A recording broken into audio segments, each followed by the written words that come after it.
এখন আমি যদি 100 টাকা ইনকাম করে 5,000 টাকার হিসাব করি যে 5,000 টাকা হলে আমার এভাবে চলতাম, কেন চলতে পারছি না, এই জন্য মন খারাপ, তাহলে তো আপনার দুঃখ কখনো শেষ হবে না।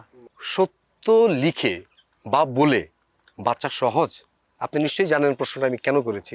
বিভু রঞ্জনদার সেই পোস্ট থেকে করা এই কথাটা আমার মনে হয় আপনাকে, এই প্রশ্নটা আপনাকে করা যায়। আমি আমার জ্ঞানত আমি মিথ্যা কথা বলি না, জ্ঞানত বলি না, লেখিও না। আমি যেটা ফিল করি আমি সেটা লিখি, আমি যেটা চিন্তা করি সেটা আমি লিখি। আমার চিন্তায় ভুল থাকতে পারে, কিন্তু আমার কোনো ধান্দা নাই, মানে আমি সত্য জেনে সত্যকে গোপন করা এই কাজ আমি কখনো করি না।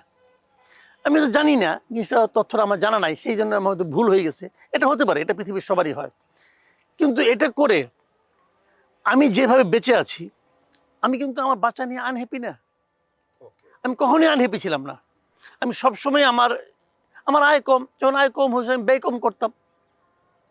আপনি যদি মনে করেন মাসে 100 টাকা ইনকাম করেন, আপনি যখন দেখবেন 100 টাকাতে চলা যায়, আবার যে 50 টাকা ইনকাম করে সেও চলতে পারে, সে তার মতো করে চলবে, তার আমি মতো আমার করে চলবে, মতো করে আমি আমার মতো করে চলবো।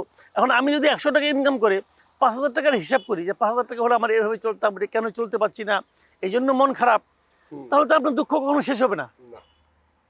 আপনি আপনার মতো করে চলবেন।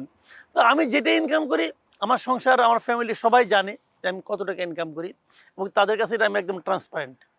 দেখো এটা আমার ইনকাম, এর মধ্যে আমরা চলবো, ওই আমরা চলি।